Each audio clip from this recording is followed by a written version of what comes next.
各位基督里的弟兄姐妹们，大家平安，早安！很高兴能够和大家一起来崇拜我们的上帝。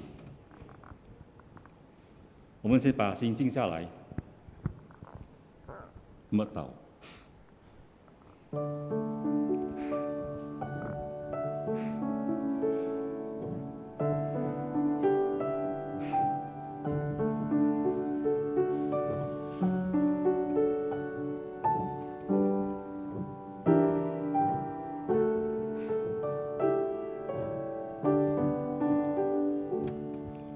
阿门。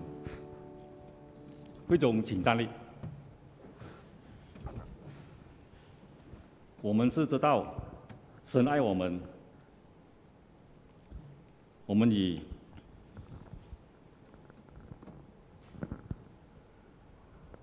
大家同心合唱一首诗歌，神圣妙爱来回应他的爱。Nyanyian ambil dari buku KPPK nomor 60. Suci, suci, suci.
我们的崇拜会是奉靠我们在天上的父、圣子与圣灵的名。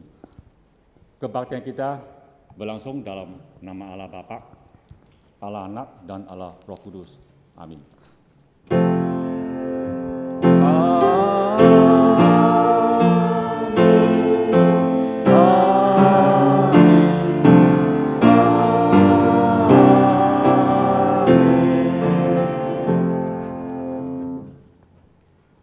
Tuhan 与各位弟兄姐妹们同在。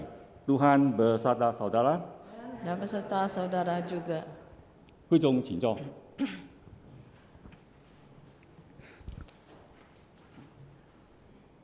实理经文记载在旧约圣经诗篇第145篇第18节。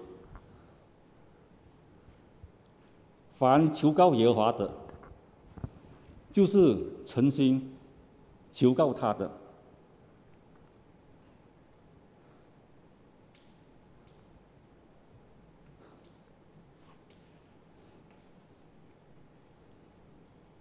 就是诚心求告他的，耶和华便与他们相近。Kata pembuka ambil dari Mazmur pasal 28 dari ayat 6 sampai ayat 7.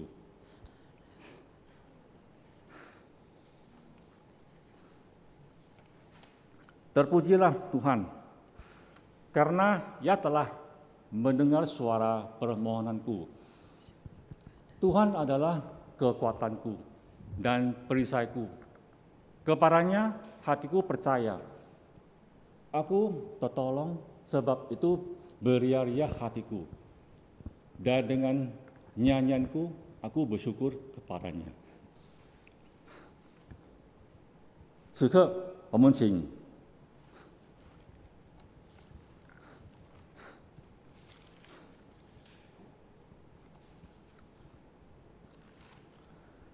请古美兰牧师为我们过去所犯的罪，在神的面前做认罪祷告。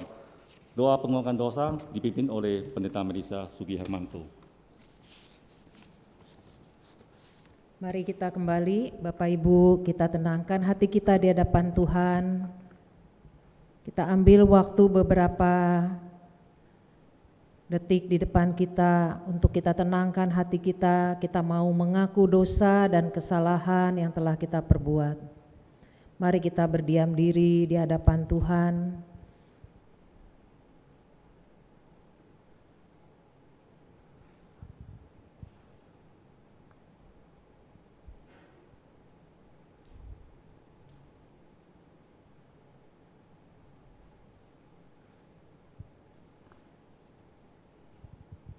Bapa di surga, di dalam segala pergumulan kami, seringkali kami tidak sabar.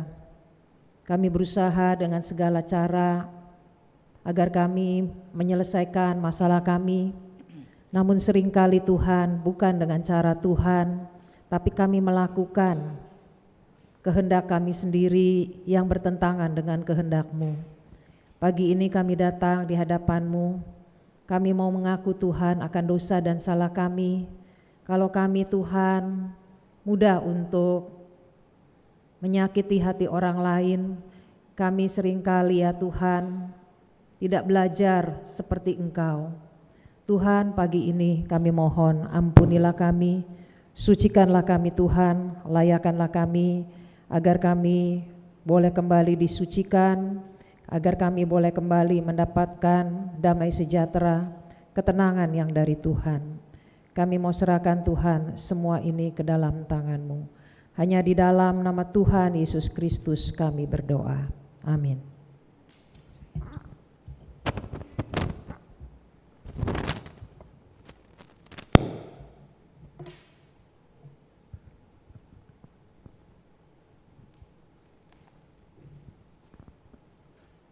我们深信神已经垂听了我们的祷告，神赐给我们的恩典讯息是记载在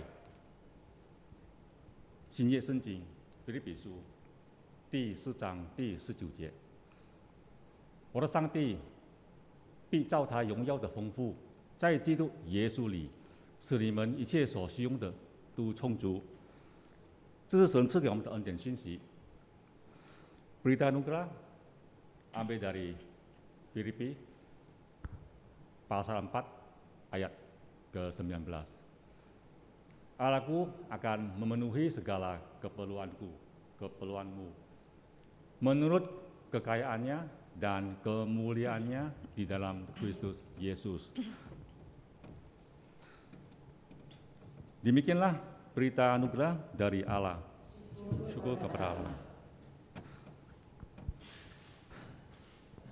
我们大家同心合唱一首诗歌，为主而活，来回应神对我们的慈爱。Nyanyian firman Tuhan ambil dari KPPK nomor 212, Hidup bagimu ya Yesus.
Tuhanku, ku serahkan diriku. Ku rela disalibkan untuk menebusku, dan Engkaulah Tuhanku menjadi hatiku. Sepanjang umur hidupku,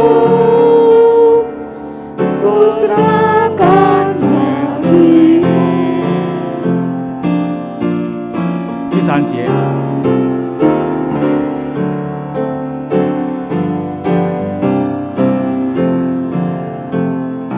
Hidup hatimu semua milikku,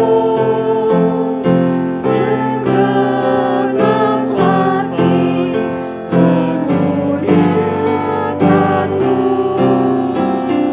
Ku rela tanggung segala derita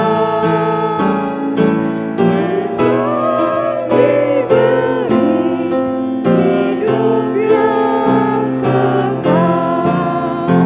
Oh Yesusku, Tuhanku, ku serahkan diriku. Ku rela disalibkan untuk menebusku, dan Engkaulah Tuhanku menjadi hatiku. Sepanjang umur hidupku, ku serahkan bagimu. 我们请古美兰牧师为大家传讲神的道。Firman Tuhan pada ini hari dilayani oleh Pendeta Melisa Sugi Hermanto. Persilakan.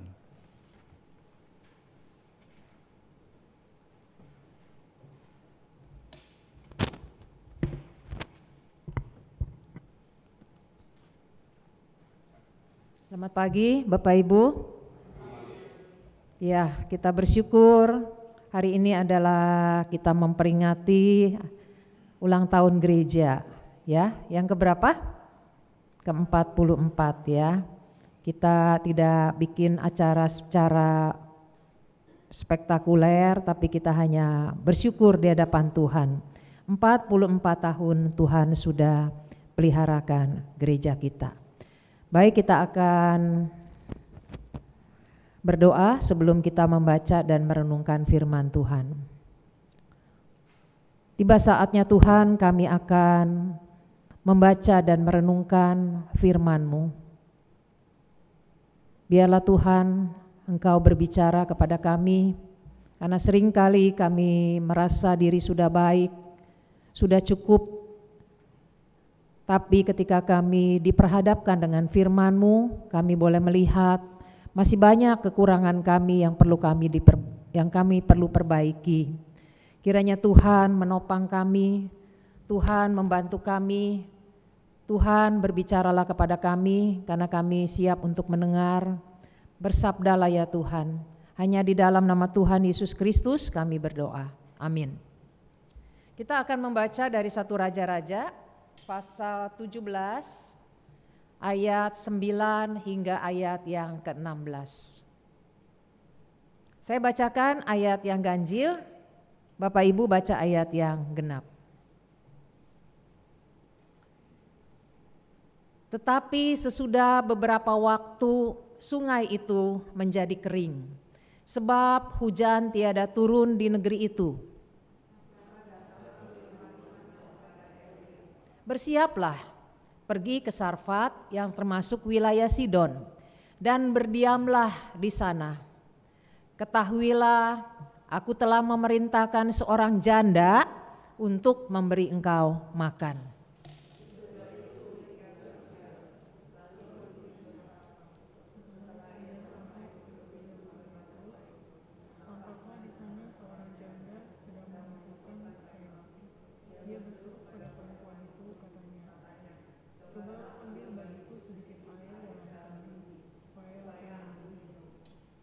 Ketika perempuan itu pergi mengambilnya, ia berseru lagi, "Cobalah ambil juga bagiku sepotong roti." Perempuan itu menjawab, "Demi Tuhan Allahmu yang hidup, sesungguhnya tidak ada roti padaku sedikit pun, kecuali segenggam tepung dalam tempayan dan sedikit minyak dalam buli-buli. Dan sekarang aku sedang mengumpulkan 2-3 potong kayu api, kemudian aku mau pulang dan mengolahnya bagiku dan bagi anakku. Dan setelah kami memakannya, maka kami akan mati." Tetapi Elia berkata kepadanya, "Janganlah takut, pulanglah, buatlah seperti yang kau katakan, tetapi buatlah lebih dahulu bagiku sepotong roti bundar kecil daripadanya dan bawalah kepadaku, kemudian barulah kau buat bagimu dan bagi anakmu." Beginilah firman Tuhan Allah Israel, tepung dalam tempayan itu tidak akan habis, dan minyak dalam buli-buli itu pun tidak akan berkurang, sampai pada waktu Tuhan memberi hujan ke atas muka bumi. Demikianlah 15. Lalu pergilah perempuan itu dan berbuat seperti yang dikatakan Elia. Maka perempuan itu dan dia serta anak perempuan itu mendapat makan beberapa waktu lamanya. Tepung dalam tempayan itu tidak habis, dan minyak dalam buli-buli itu tidak berkurang, seperti firman Tuhan yang diucapkannya dengan perantaraan Elia. Demikianlah firman Tuhan, berbahagialah mereka yang mendengarkan firman Allah dan yang memeliharanya. Haleluya.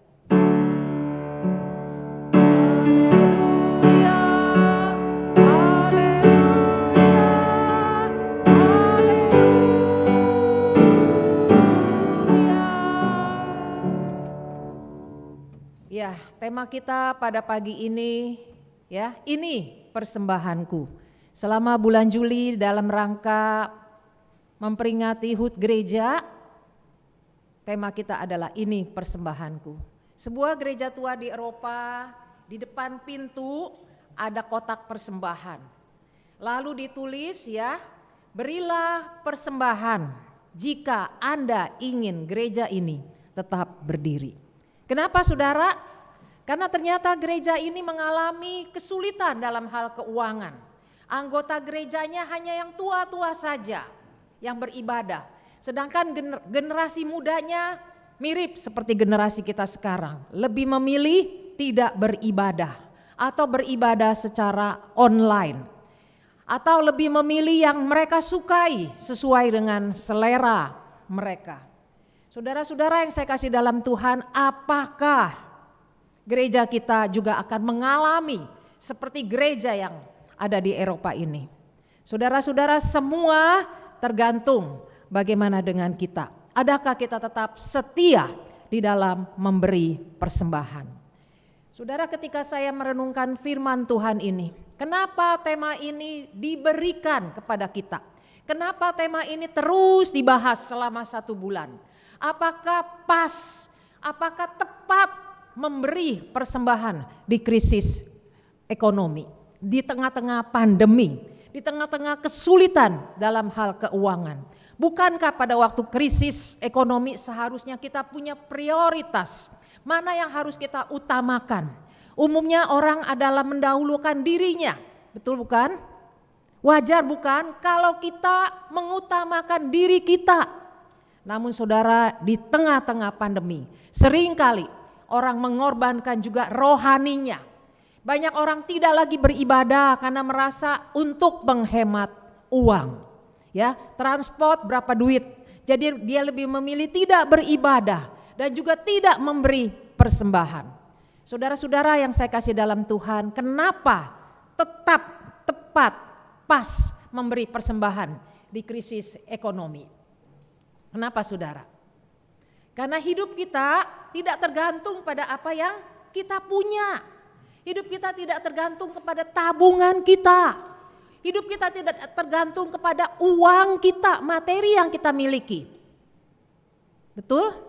Saya percaya itu. Karena apa yang kita punya itu bisa berkurang.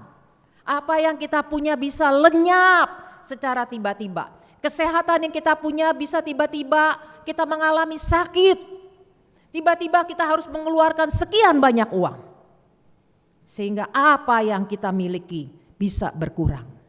Tetapi kita harus ingat, kita tidak boleh mengandalkan apa yang kita punya. Kita berpikir dengan uang kita yang banyak, kita safe, aman. Kita bisa berobat kalaupun sakit. Orang lain mengalami krisis, saya menikmati bunga deposito. Tapi ingat, hidup kita tidak bergantung pada apa yang kita punya. Tetapi pada apa yang Tuhan kasih, yang Tuhan beri. Oleh karena itu kita harus mengandalkan Tuhan. Ya, kita harus sadari semua yang kita punya itu bukan kita punya. Kita hanya diberi pinjaman. Itu adalah miliknya Tuhan. Oleh karena itu pada waktu kita memberi persembahan, kita sedang mengembalikannya itu untuk kemuliaan Tuhan. Kita memberi persembahan artinya kita menyadari Tuhan ini memang bukan punya saya. Tuhan sudah memberkati saya. Sehingga saya ingin kembali bersyukur untuk persembahan. Berkat yang Tuhan sudah beri, saya memberi persembahan. Jadi Bapak Ibu, kalau Tuhan sudah memberkati kita sampai hari ini, kalau Tuhan sudah memimpin hidup kita, memberikan kita kesehatan sampai hari ini, sudah selayaknya, sudah sepantasnya, sudah seharusnya kita menyatakan syukur kita memberi persembahan. Apapun itu bentuknya. Tapi mari, jangan sampai gereja kita menjadi seperti gereja tua di Eropa yang begitu menghimbau jemaatnya untuk tetap memberi persembahan. Bapak Ibu yang saya kasih dalam Tuhan, biarlah sekali lagi kita menyadari bukan gereja sedang meminta-minta, tetapi ini adalah perintah Tuhan bahwa pas untuk tetap memberi persembahan di tengah-tengah segala kesulitan. Bapak Ibu yang saya kasih dalam Tuhan, inilah persembahanku. Saya memberi subtema, memberi dari kekurangan. Ternyata di Alkitab, di Perjanjian Lama, di Perjanjian Baru ada 2 orang janda, ya, yang miskin, ya. Di dalam Perjanjian Baru kita tahu bahwa ada janda yang miskin yang memberi persembahan begitu kecil. Pada waktu itu dia bentuknya seperti terompet. Jadi kalau mereka memberikan persembahan akan bunyi. Sehingga kalau orang kaya itu memberi itu akan lama. Kerincing ya. Karena itu dibikin dari tembaga. Bentuknya seperti terompet. Tapi janda ini hanya memberi 2 peser. Ting, ting. Tuhan melihat. Tuhan memperhatikan. Jadi Tuhan bukan hanya memperhatikan, banyak sekali itu persembahan. Tapi dia juga memperhatikan janda miskin itu yang hanya memberi 2 peser. Bahkan itu adalah seluruh hidupnya. Dia tidak tahu lagi bagaimana setelah itu dia harus makan. Saudara, perikop yang kita baca tadi. Nabi Elia, dia diutus kepada janda di Sarfat. Jandanya janda yang miskin lagi, ya. Elia tidak diutus kamu pergi kepada raja atau orang kaya di kota Sarfat, konglomerat. Tapi janda melarat di Sarfat. Sarfat itu sekarang adalah Libanon, ya. Waktu itu terjadi musim panas sudah lebih dari 2 tahun. Kemarau, ya. Jadi kita lihat ini yang membuat banyak orang mengalami kemiskinan. Terlebih-lebih lagi janda itu. Ibu-ibu, saudara-saudara yang dikasih Tuhan. Pada waktu Elia meminta air, ya. Cobalah berikan aku air. Perempuan itu, janda itu masih lari-lari memberikannya. Tapi pada waktu Elia mengatakan, cobalah berikan aku roti. Maka jawab perempuan itu, demi Tuhan Allahmu yang hidup, sesungguhnya tidak ada roti padaku sedikit pun, kecuali segenggam tepung dalam tempayan. dan sedikit minyak dalam buli-buli. Dan sekarang aku sedang mengumpulkan 2-3 potong kayu api. Kemudian aku mau pulang dan mengolahnya bagiku dan bagi anakku. Dan setelah kami memakannya, maka kami akan mati. Bapak Ibu yang dikasihi Tuhan, Alkitab tidak menceritakan siapa nama perempuan ini. Penampilannya seperti apa? Apakah kumuh, ya, tinggi, kurus, gemuk dan sebagainya? Tidak. Berapa umurnya itu tidak penting. Tapi Alkitab sedang menekankan bahwa janda ini sangat melarat. Ya, di dalam Perjanjian Lama, janda itu adalah satu pribadi termasuk anak-anak yatim, orang yang harus dilindungi dan diperhatikan. Jadi kita lihat di sini, ya. Janda itu melihat ketidakmungkinan. Bagaimana kamu sebagai seorang laki-laki, orang asing lagi, pasti kamu ini bukan orang biasa. Aku lihat dari pakaianmu, kamu ini nabi Allah. Maka dikatakan demi Allahmu. Kalau air oke, tapi kalau roti gimana dong? Saya kasih kamu, saya mati. Karena mereka hanya memiliki roti dan air untuk hari itu saja.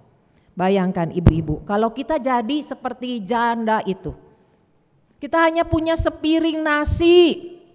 Kita makan berdua dengan anak kita. Lalu datang pendeta Melisa minta, ngasih gak? Enggak lah ya, bodoh amat kalau kita ngasih. Enggak mungkin lah ya, ini mustahil. Kita aja kekurangan ya. Begitu juga janda melihat enggak mungkin saya bagi dengan kamu. Meskipun saya tahu kamu itu begitu letih, begitu kehausan ya, begitu kotor dari perjalanan begitu jauh.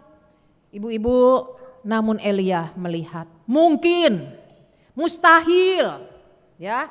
Bahwa hal ini bukan tidak mustahil, ini mungkin, ini bisa. Karena Elia sudah melihat bukti dari kesetiaan Allah. Bapak Ibu, saudara-saudara yang dikasihi Tuhan. Tuhan sudah melatih iman Elia sebelumnya.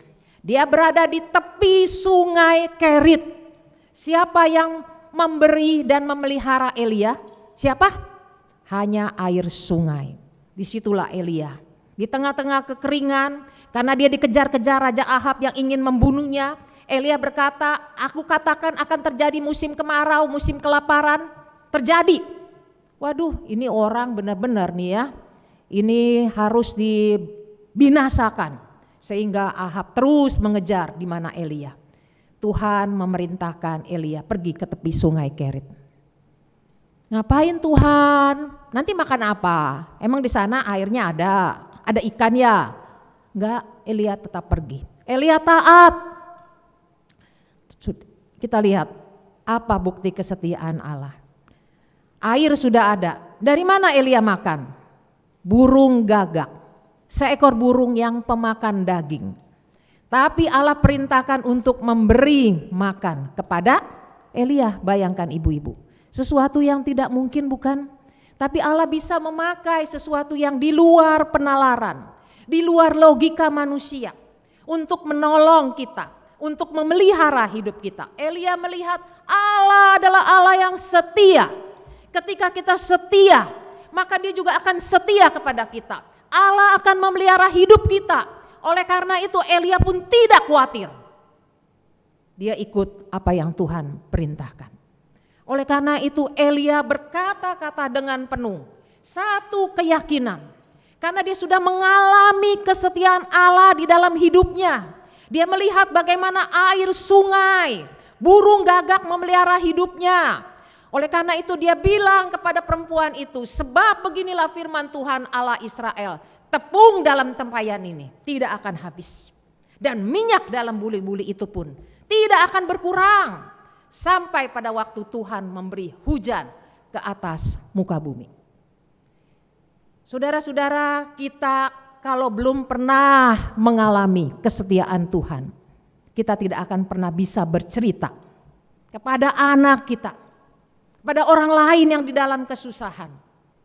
Kalau kita belum pernah mengalami, kita tidak mungkin bisa mengatakannya dengan mantap. Kayaknya sih, kira-kira Allah setialah, ya mungkin Tuhan nanti bantu kamu. Tidak.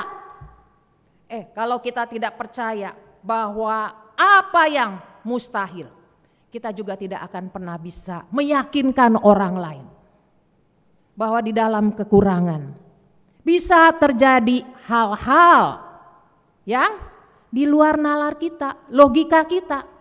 Orang yang kita anggap tidak bisa menolong kita, ternyata dia yang nolong kita. Mustahil bukan? Tapi itu yang terjadi. Pada waktu kita tidak memiliki iman yang menyala, tidak memiliki keyakinan, maka kita juga tidak akan pernah bisa memberi pengharapan kepada orang lain yang putus asa. Jadi apa ini teorinya Bapak Ibu? Kita harus mengalaminya. Kita harus menjalaninya. Baru kita bisa menceritakan betapa Allah itu adalah Allah yang setia. Bukan apa kata orang dulu dia susah loh, ya, bangkrut. Lalu Tuhan tolong dia. Kamu?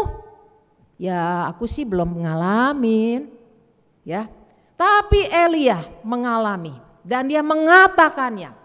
Apa yang kamu anggap mustahil, Ibu, kamu akan mengalaminya. Kamu akan melihat pemeliharaan Tuhan.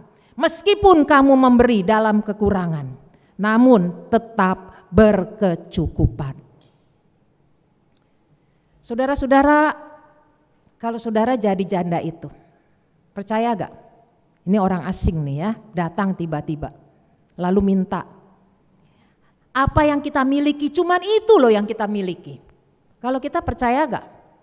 Kalau saya percaya, saya kasih dia anak saya dan saya mati loh. Mau minta tolong ke tetangga, sama kelaparan, kekeringan, ya. Tapi lalu pergilah perempuan itu, dia percaya dan berbuat seperti yang dikatakan Elia. Maka perempuan itu dan dia serta anak perempuan itu mendapat makan beberapa waktu lamanya. Apa artinya Bapak Ibu?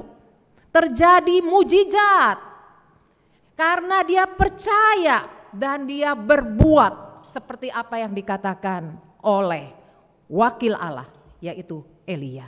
Dia berani mengambil resiko, sekalipun mungkin aku akan mati kalau orang ini bohong. Tapi aku percaya ada getaran iman.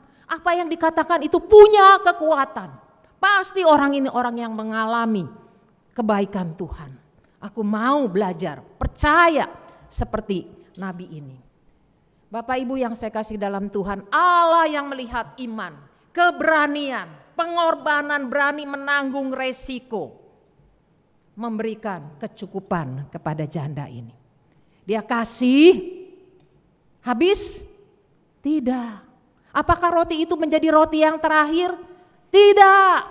Roti itu justru menjadi roti pertama dan akan ada roti-roti berikutnya. Bayangkan Bapak Ibu yang saya kasih dalam Tuhan. Ya, seringkali kita sulit untuk memberi di dalam keadaan kekurangan. Ya, harusnya ngertilah ya, lagi krisis, lagi pandemi, ya. Penghasilan lagi berkurang, ya. Bagaimana saya memberi? Sendiri aja masih susah, masih kurang, ya. Hanya cukup buat diri sendiri nih. Masa sih kalau saya punya segini saya harus kasih juga? Nanti gimana dong? Ya, udah bagus nggak minta-minta. Saya lihat juga udah banyak tuh orang-orang yang berduit memberi persembahan. Kita punya banyak alasan untuk kita tidak memberi.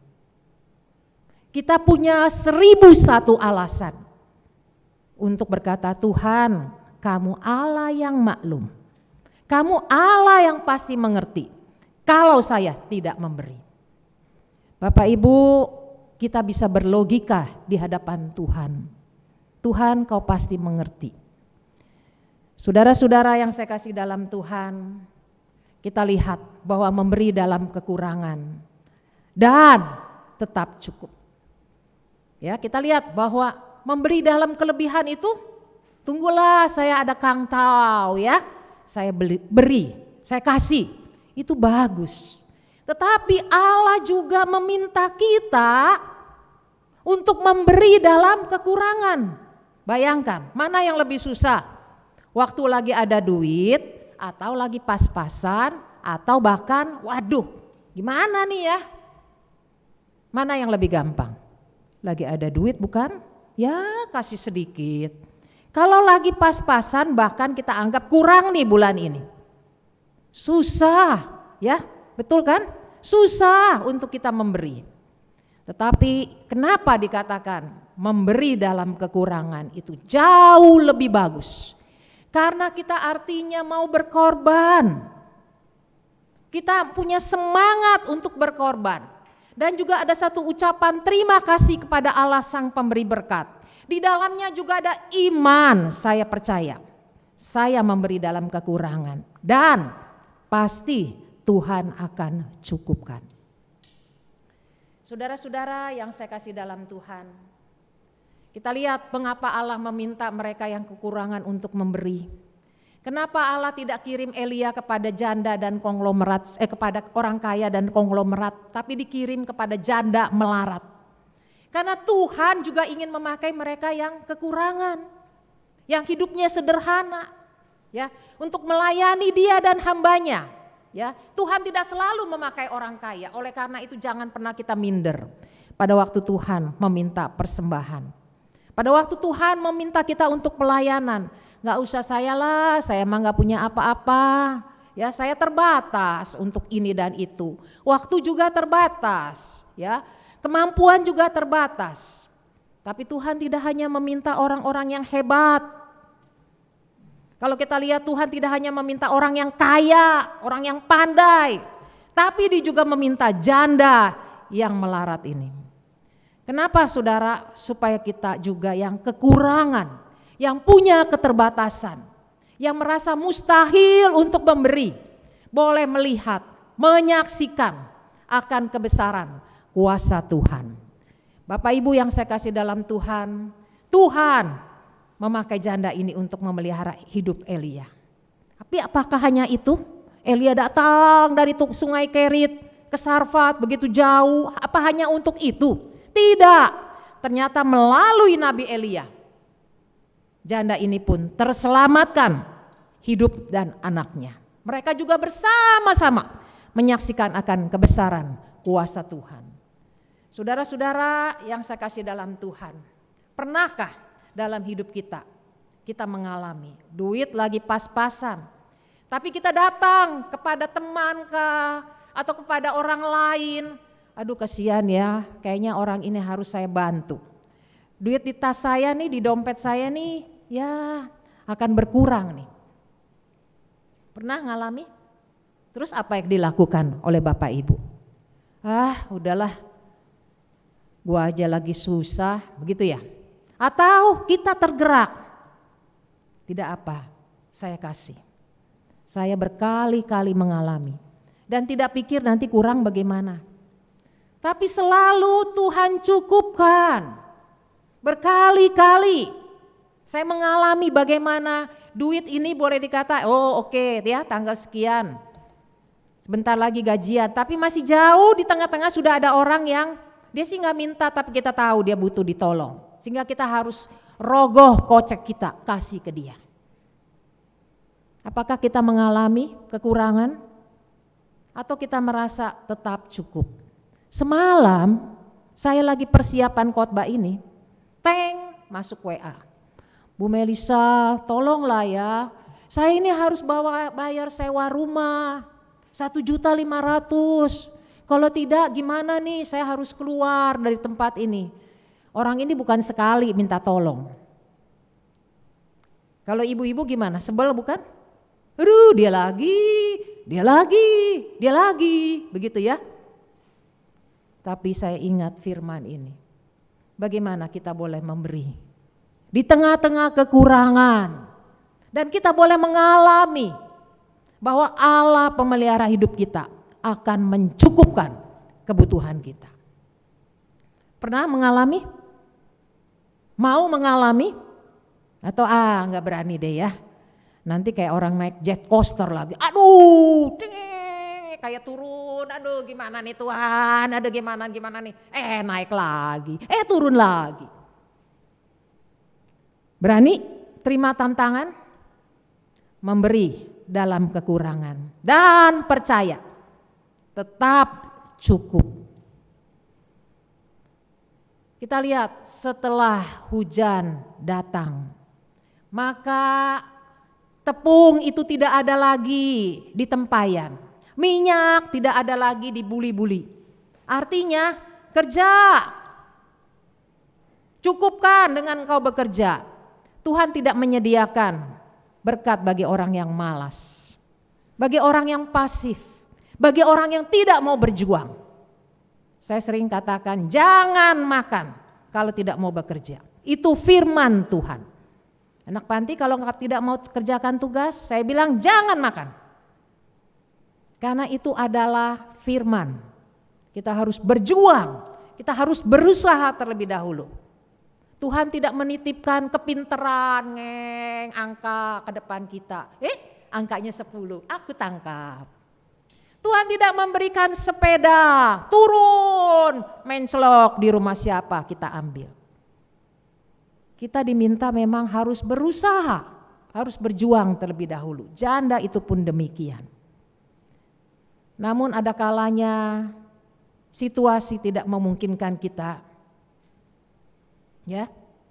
Tetapi kita tetap percaya bahwa Tuhan bisa memelihara hidup kita. Di tengah-tengah pandemi banyak orang kekurangan, kehilangan pekerjaan, kekurangan income. Tapi apa yang dialami tetap cukup? Cukup. Ya, Tuhan bisa memelihara hidup kita. Biarlah itu menjadi satu pengalaman buat hidup kita. Bahwa di tengah-tengah pandemi ini saya sepertinya mengalami kekurangan, tapi tahu terlewatkan artinya cukup. Bapak Ibu yang saya kasih dalam Tuhan, adakah kita berani memberi dalam kekurangan dan kita tetap boleh merasakan kecukupan. Yang terakhir, bagaimana kita dapat memberi dalam kekurangan dan tetap cukup. Jangan nanti kita pikir gini ya, seperti orang lagi berjudi begitu ya. Kasih aja 100.000, nanti saya akan dapatkan 500.000. Itu artinya lagi main lotre, untung-untungan, bukan demikian ya. Tapi di sini dikatakan ya ada ketaatan. Tuhan minta ketaatan dari Nabi Elia ya. Dikatakan sesudah itu ia bersiap. Ada yang mengatakan sesudah itu dia bangun lalu pergi ke Sarfat. Elia taat. Wanita ini juga, janda ini juga dikatakan lalu pergilah perempuan itu dan berbuat, melakukan seperti apa yang diperintahkan Nabi Elia. Bapak Ibu, kita seringkali ingin berkat Tuhan, bukan? Kita ingin hidup kita diberkati. Kita ingin seperti janda di Sarfat ini. Tapi adakah kita memiliki ketaatan seperti janda ini? Seperti Nabi Elia. Kita ingin berkatnya, tapi kita tidak mau taatnya itu. Ya, tidak bisa. Janji Tuhan sering ditepati ketika kita taat dulu, baru berkatnya. Tapi kita ingin berkatnya dulu, tapi kita nggak mau taat. Banyak orang pikir gini, saya sudah memberi persembahan, hidup saya hancur-hancuran yang nggak apa-apa, hidup saya tidak taat juga tidak apa-apa, hidup saya berdosa juga tidak apa-apa, yang penting saya sudah memberi persembahan. Betul, kamu beri persembahan, tapi kamu tidak mendapatkan berkatnya. Tuhan ingin kita taat, setelah itu dia akan memberikan berkat-berkatnya. Kita lihat taat mendapatkan berkat. Kalau kita ingin dapatkan berkat tapi kitanya pasif, tidak mau berjuang, atau kita tidak taat, ya, maka kita tidak akan mendapatkan berkatnya. Ya, ini yang kita inginkan, yang sebelah kanan saya. Berkat, terus kitanya nggak mau taat, ya, kitanya juga tidak mau berjuang, tidak berusaha. Ya, orang-orang di luar Tuhan aja begitu berjuang. Mereka terus putar otak bagaimana di tengah pandemi ini. Saya tetap bisa eksis, saya tetap bisa mendapatkan penghasilan, saya tetap bisa memberi untuk Tuhannya. Kenapa kita yang di dalam Tuhan tidak berusaha, bahkan lebih daripada mereka? Saudara-saudara yang saya kasih dalam Tuhan, pagi ini firman Tuhan sudah disampaikan kepada kita. Bagaimana dengan kita? Kalau kita ingin diberkati oleh Tuhan, tidak ada cara lain selain daripada kita taat kepadanya. Kita seringkali khawatir menjalani hidup di tengah pandemi ini. Betul? Wajar. Tapi belajar. Seperti janda ini. Pada waktu dia khawatir, Elia berkata jangan khawatir. Dia ikut. Kenapa? Karena dia tahu apa yang dikatakan Nabi ini pasti benar. Allah itu Allah yang akan memelihara hidupnya.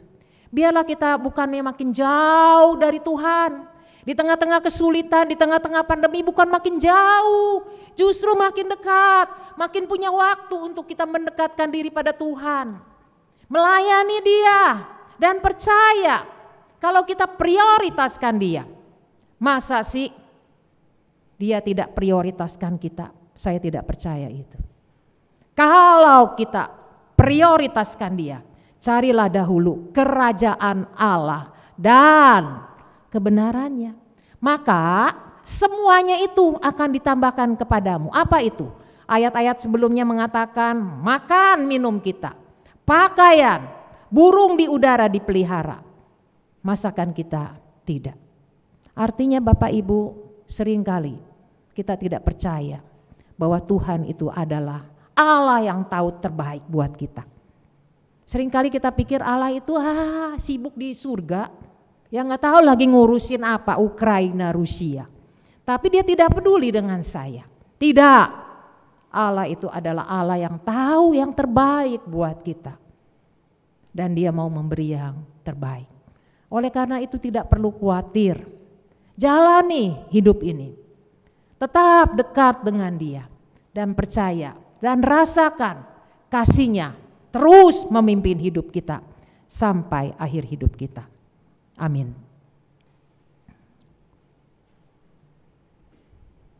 Bapa di surga, kami belajar Tuhan, dalam kekurangan Tuhan juga ingin kami memberi. Kami ingin belajar seperti iman janda di Sarfat. Tuhan, tolong kami yang lemah ini, yang banyak kali khawatir, yang seringkali tidak percaya kepada Engkau. Lebih percaya kepada apa yang kami punya, yang ada di hadapan kami, yang kami lihat. Kami percaya matematika kami. Kalau kami memberi pasti kami akan kekurangan. Namun sesungguhnya Tuhan, seringkali kami tidak melihat bahwa Engkau pun ada di hari depan kami. Dan Engkau tahu apa yang paling kami butuhkan.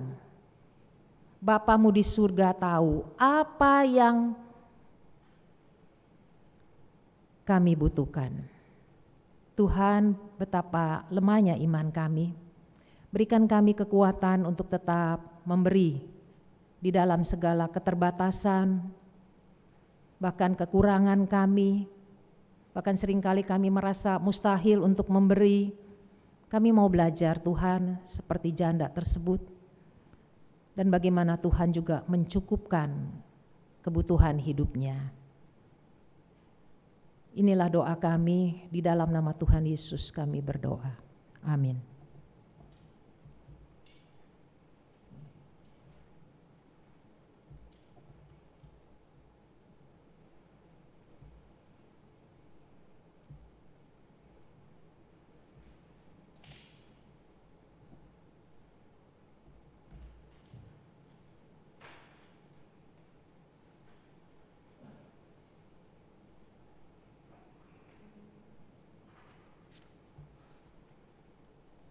Ini hari ada putaran film, putaran video dari GKI Penabur.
Shalom, selamat pagi, salam sehat untuk Bapak Ibu Jemaat GKI Terang Hidup yang dikasihi Tuhan.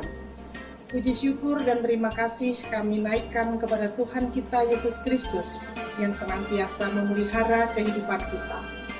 Banyak berkat dan keselamatan yang sudah kita terima, dan sewajarnya kita menyampaikan berkat-berkat Tuhan itu kepada semua saudara, semua orang yang ada di sekeliling kita, semua orang yang kita jumpai sehari-hari. SMPK 1 Penabur sebagai anggota keluarga besar BPK Penabur bangga dan bersyukur jika Tuhan menganugerahkan 72 tahun pelayanan, khususnya pelayanan dalam bidang pendidikan di negeri ini. Kami sungguh mengimani bahwa Tuhan tetap akan menjaga anak-anaknya di kondisi suka, bahagia, bahkan di saat-saat sulit sekalipun. Kami juga dikuatkan oleh Matius 6 ayat 33. Tetapi carilah dahulu kerajaan Allah dan kebenarannya, maka semuanya itu akan ditambahkan kepadamu. Berani berubah, berkarakter, inovatif dan inspiratif, kiranya dapat kami wujud nyatakan dalam pelayanan kami sehari-hari. Selamat ulang tahun ke-72 BPK Penabur. Tuhan Yesus memberkati.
Ya, selamat ulang tahun kepada BPK Penabur.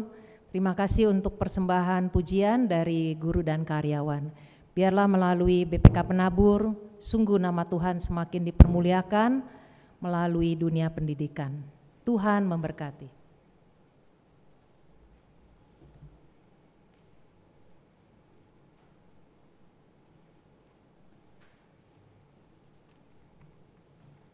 会众请站立。此刻，让我们与历代宗教会同心宣读《使徒信经》。我们先用华语的来念一遍，然后用印尼语来念一遍。能够华语的弟兄姐妹们，可以和我一起来念。我信上帝全能的父，创造天地的主。我信我主耶稣基督，上帝的独生子，因圣灵感孕，由童贞女玛利亚所生，在本丢彼拉多手下受难，被钉于十字架，受死埋葬，降在阴间，第3天从死人中复活升天，坐在全能父上帝的右边，将来必从那里降临，审判活人死人。我信圣灵，我信圣而公的教会，我信圣徒相通，我信罪得赦免，我信身体复活，我信永生。Amin. Saatnya kita pengakuan iman rasuli. Aku percaya kepada Allah, Bapa yang Maha Kuasa, Khalik langit dan bumi, dan kepada Yesus Kristus, Anak yang Tuhan kita, yang dikandung daripada Roh Kudus, lahir dari Anak Maria. Perintah sengsara di bawah pemerintahan Pontius Pilatus, disaliibkan, mati dan dikuburkan, turun ke dalam kerajaan maut. Pada hari yang ketiga, bangkit pula dari antara orang mati, naik ke surga, duduk di sebelah kanan Allah, Bapa yang Maha Kuasa, dan dari sana Ia akan datang untuk menghakimi orang yang hidup dan yang mati. Aku percaya kepada Roh Kudus, gereja yang kudus dan am, persekutuan orang kudus, pengampunan dosa, kebangkitan orang mati, dan hidup yang kekal. Amin. 会众请坐。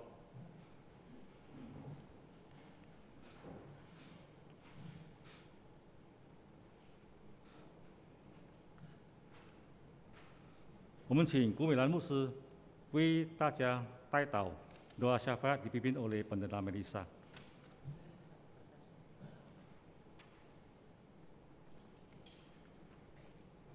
Mari kita akan berdoa.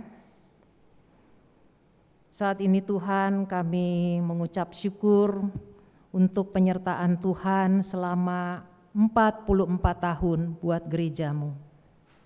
Kami tahu Tuhan, kami melihat kesetiaan Tuhan, meskipun seringkali kami tidak setia kepadamu, namun Engkau sebagai kepala gereja, Kau tidak akan tinggalkan gereja ini. Kau akan terus pelihara, berkati, dan berkarya. Biarlah kami juga Tuhan sebagai jemaat-Mu juga mau memberi diri. Dimanapun kami ditempatkan, disitulah kami juga boleh berkembang, kami boleh berbuah bagi Tuhan. Tuhan berkati jemaat-Mu yang sudah setia di dalam pelayanan, yang sudah setia di dalam ibadah. Kau juga yang tetap tolong Tuhan ke depan. Kami tetap serahkan gereja ini. Tuhan, seringkali silih berganti manusia, datang, satu pergi, namun kami tetap meyakini Engkau tidak pernah tinggalkan kami. Berkati juga Tuhan untuk ulang tahun dari penabur, Kau yang memakai lembaga pendidikan ini yang sudah begitu banyak di berbagai daerah. Kami bersyukur biarlah melalui penabur banyak siswa dihasilkan yang berprestasi, yang dipakai oleh Tuhan di bidangnya masing-masing. Berkati para pemimpin Tuhan, berkati sekali lagi para guru-guru juga Tuhan yang memakai mereka, berikan terus kemampuan hikmat di dalam mendidik anak muridnya. Kami menyerahkan juga Tuhan untuk gereja kami, untuk yang dalam keadaan lemah tubuh, Tuhan juga yang memberkati. Secara khusus untuk Bu Lena, tolong Tuhan supaya Engkau memberikan kesembuhan, Kau melakukan Tuhan yang terbaik, Kau berikan Tuhan mujizat-Mu, Kau berikan Tuhan sekali lagi kekuatan dia untuk boleh menjalani kemo yang ke-8. Kami serahkan Tuhan untuk persiapan operasi Mama Cianti dan juga operasi kaki dari Pak Teguh. Tuhan beri yang terbaik. Kami menyerahkan untuk saudara-saudara kami yang berulang tahun, untuk Grace, Tuhan berkati, untuk Richard dan William. Biarlah ya Tuhan Kau pakai Grace sebagai mama sehingga dia juga boleh terus kuat di dalam menjalani kehidupan dan dia juga boleh menjadi berkat. Anaknya Tuhan juga Tuhan berkati Gwendolyn boleh menjadi anak yang takut akan Tuhan. Berkati juga untuk Theo Tuhan yang berulang tahun, terima kasih untuk talenta yang Tuhan percayakan kepadanya. Tuhan juga memberkati William Tuhan, biarlah dia juga boleh berkarya bagi Tuhan di dalam pekerjaan. Tuhan juga yang memberikan pasangan hidup yang tepat kepada William. Kami serahkan juga setiap kami yang saat ini berdoa di hadapan-Mu. Engkau di surga, Engkau tahu Tuhan apa yang kami butuhkan. Tuhan, saat ini ketika kami menyampaikan apa yang menjadi pergumulan kami, biarlah Tuhan juga yang terus menolong sehingga kami juga boleh melaluinya dan kami terus melihat campur tangan kekuatan Tuhan, pertolongan Tuhan ada di dalam hidup kami. Kami menyerahkan untuk bangsa kami Indonesia, berkati Tuhan khususnya untuk Polri yang sedang mempertahankan, menaikkan kembali citra daripada Polri, sehingga masyarakat boleh percaya. Tuhan tolong masalah-masalah yang menyangkut akan kepolisian, biarlah juga boleh teratasi. Kami menyerahkan bangsa kami Indonesia, berkati Bapak Presiden bersama dengan para pejabat, berkati perdamaian dunia Tuhan. Biarlah ya Tuhan, ketika manusia begitu keras kepala, tidak ingin menghentikan peperangan, Engkau dengan cara-Mu Tuhan, yang melakukan bagaimana mereka akhirnya boleh bertobat, dan mereka tidak semakin dikuasai oleh ambisi, oleh emosi. Tuhan tolong supaya peperangan ini juga boleh berhenti, sehingga Tuhan penderitaan tidak semakin dirasakan juga oleh negara-negara lainnya. Kami mau serahkan semua ini ke dalam tangan-Mu, sebagaimana yang Kau ajarkan kepada kami di dalam doa Bapa kami. Bapa kami yang ada di sorga,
此刻，我们要为神做奉献，把最好的献给他。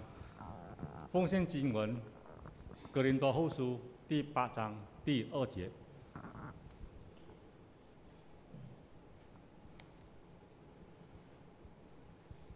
这是他们在患难中受大试炼的时候，哪有满足的快乐，在极穷之间，还格外显出他们乐意的厚恩。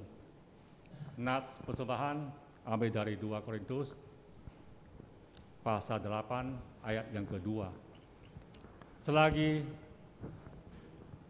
dicobai dengan berat dalam berbagai penderitaan, sukacita mereka meluap, dan meskipun mereka sangat miskin, namun mereka kaya dalam kemurahan.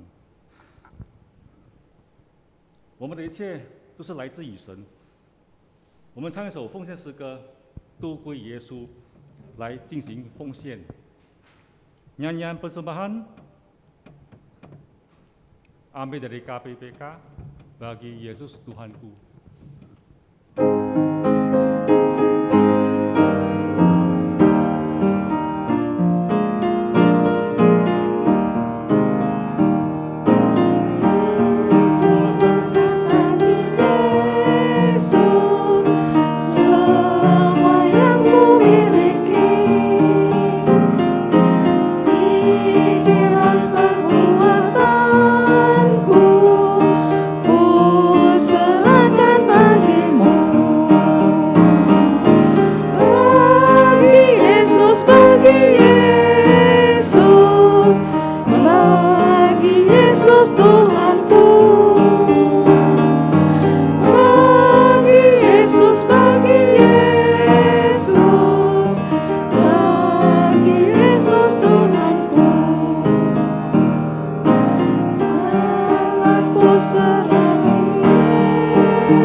我们为我们的奉献向神做感恩祷告。我们在天上的至尊者，我们的父神，你是赐恩的主，我们各兄弟姐妹们满心的向你感恩。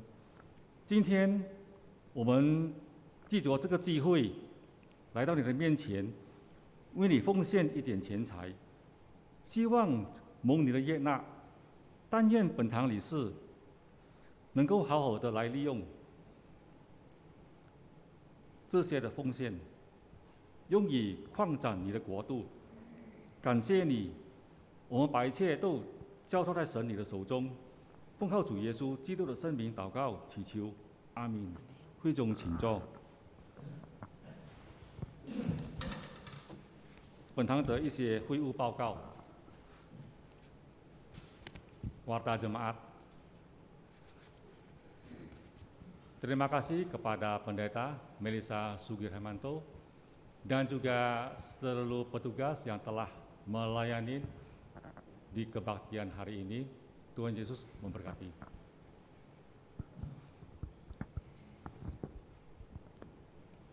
Selamat ulang tahun GKI Terang Hidup yang ke-44.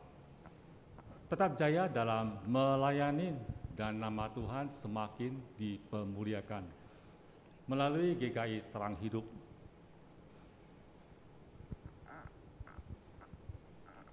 Juga selamat ulang tahun BPK Penabur yang ke-72.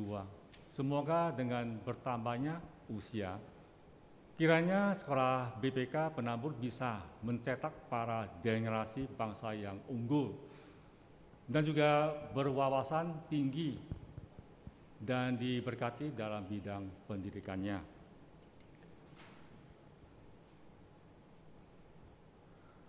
Juga HUT PPK Tabita yang ke-54. Minggu 31 Juli akan diperingati HUT Tabita yang ke-54. Untuk itu akan ditayangkan video singkat.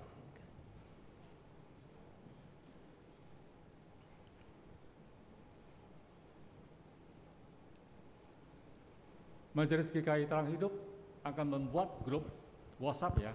WhatsApp baru ini hanya satu arah, artinya khusus untuk warta gereja. Jadi jemaat tidak dapat merespon atau membalas WhatsApp-nya karena sudah di-setting, sudah diatur. Jika ada yang ingin merespon, boleh WhatsApp ke grup Jemaat Terang Hidup. Terima kasih atas perhatiannya, Tuhan Yesus memberkati. Kemudian pemberian proyektor ya.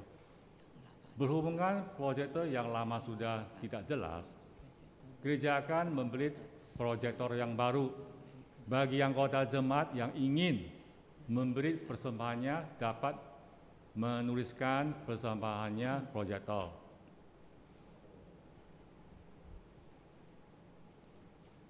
Kesaksian. Bagi anggota jemaat yang ingin memberikan kesaksian berupa pujian atau pengalaman bersama Tuhan, dapat menghubungi hamba Tuhan atau majelis Gereja Terang Hidup.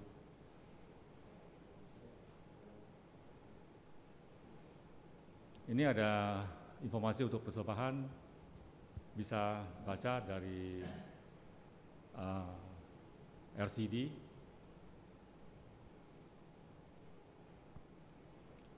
Penata-layan berkebaktian umum untuk minggu depan tanggal 31 bulan Juli tahun 2022 pukul 7.30. Pengkhotbah adalah Pendeta Benyamin Uril. Kemudian penerjemah adalah dari Ibu Van Peven. Majelis pendamping Tedu Simon, Tito Gus, dari Pendeta Melisa Sugiharmanto, singer Ibu Chiu Ai Chen, dan juga Ibu Nancy Aridi. Pemusik dari Saudari Jennifer. User dan Koreton dari Ibu Uye ini. Kemudian multimedia dan sound system dari penginjil Triyanti.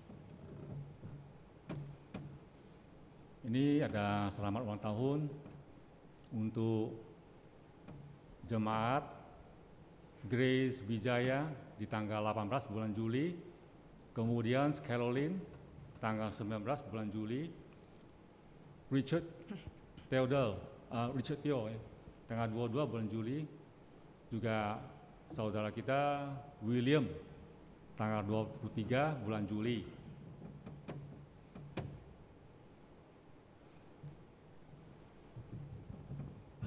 Kemudian 我们的神永远都不丢弃我们，永远都不忘记我们。我们唱首诗歌，我永不忘记你，来结束这场崇拜会。Nyanyian pengurusan ambil dari buku KPPK nomor 421, Ku Tak Kulupakan.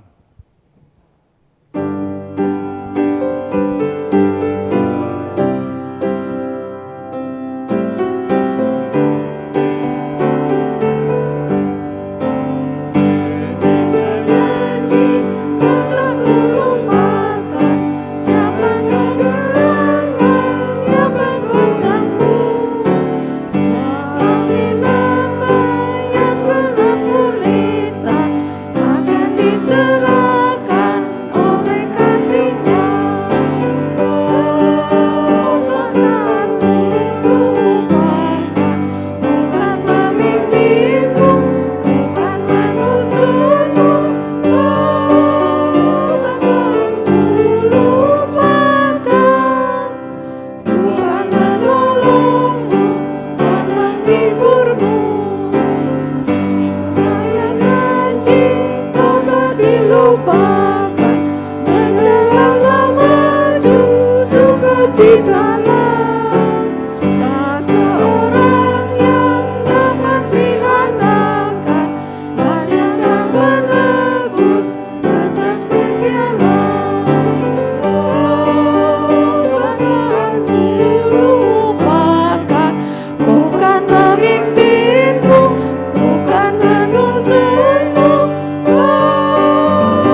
saudara, benar sekali Tuhan tidak pernah melupakan kita. Dia selalu memikirkan yang terbaik untuk setiap kita. Kita ada di dalam hatinya. Dan kerinduannya adalah memberi yang terbaik. Pulanglah dan terimalah berkat Tuhan, kasih karunia dari Tuhan Yesus Kristus, cinta kasih dari Allah Bapa, persekutuan penghiburan dari Allah Roh Kudus, memampukan kita untuk tetap memberi dalam segala keterbatasan, kekurangan kita, dan kita boleh mengalami akan janji Tuhan, bahwa Tuhan berkenan mencukupkan. Diberkatilah sekali lagi hidupmu, usahamu, keluargamu, dari sekarang sampai selama-lamanya. Amin.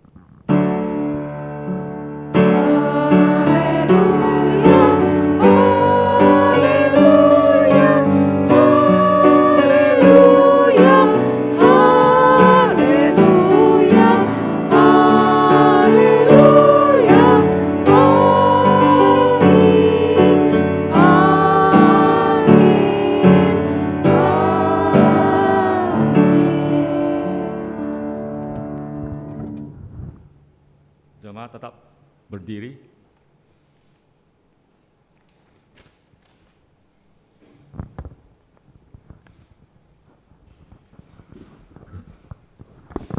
Kebaktian sudah selesai.